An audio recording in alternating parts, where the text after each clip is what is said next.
Hello, hello. Coming to you live today with my precious dog Sansa. I wanted to talk to you about mindfulness. You've probably heard the word before, and I want to talk to you about what mindfulness is, some practices to support us with living more mindfully. So, first of all, mindfulness is a practice. It is something, a way of living, and you would say. So, we can bring that mindfulness, that presence into our life with whatever we are doing. So, mindfulness is that ability to be in our life, be in the present without judgment. Okay. And as humans, we tend to judge a lot, right? That's kind of our go-to. And so when we are being aware, when we're being present, we're being in our life from a place of mindfulness, there are some different aspects to it. One of them being non-judgment, another being kindness, compassion, as well as curiosity. So curiosity reminds us that this is a brand new experience. Our mind often tells us, oh, this is just the same thing, right? It's so easy to be on that automatic. Or you drive somewhere and you're like, how did I even get here? Or somebody's talking to you and we're thinking like, crap, what did they just say? You ever have anyone introduce themselves to you and they tell you their name and 1 second later, it's like, crap, what was their name? Guilty. So with the mindfulness practice, we start to cultivate that awareness. We start to be more in life as it is, right? Without trying to force it to be different. There's a level of acceptance that comes with it. One of the ways that I like to really start to cultivate the practice of mindfulness is through the breath. So we breathe 20,000 breaths average a day, and so much of the time we're not aware of it. So when we start to notice our breath, and we can go ahead and do that right now, can start to connect us to ourselves. It could also start to connect us to the present moment, to life. There's a lot of other benefits to the breath as well. Other ways we can begin to cultivate mindfulness is through our senses. So the sense of sight, the sense of sound, smell, taste, touch, getting in check with what it is that we're experiencing in this moment. So that's just a very brief overview of mindfulness and how to start to practice it, and remembering those aspects that it's awareness from the place of kindness, noticing with kindness.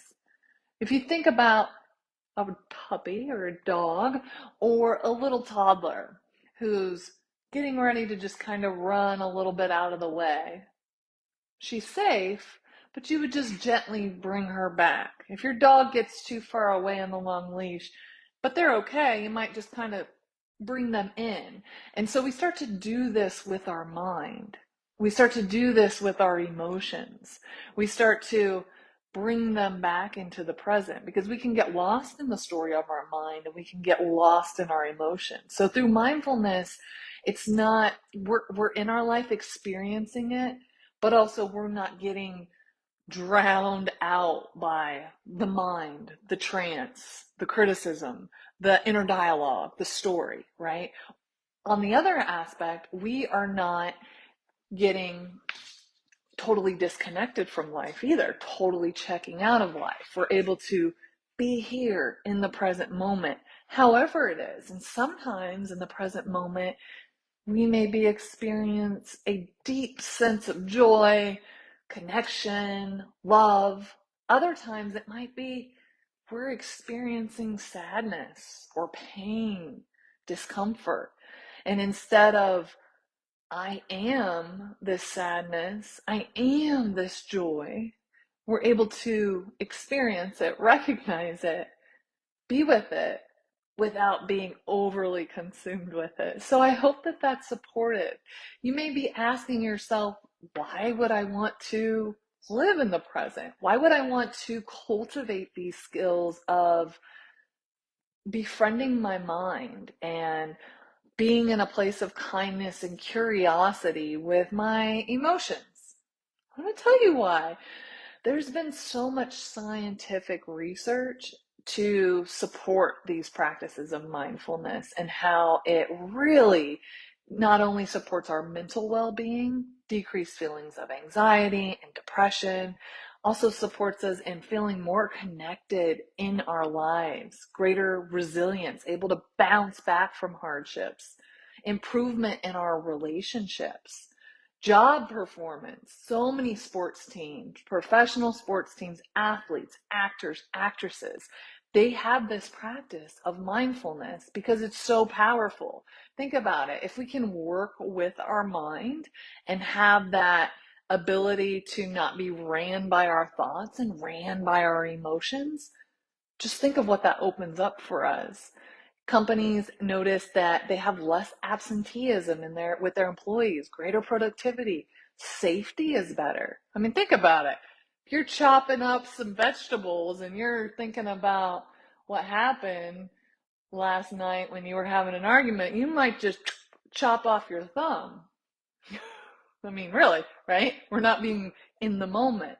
With mindfulness, we might be able to notice, I'm still thinking about last night, and we can use our ability to come back to the present moment and chop those vegetables and still perhaps experience the sadness or the anger from the argument last night, but not get so lost that we lose our thumb. Another example, we'll put it in relationship when it comes to eating, right?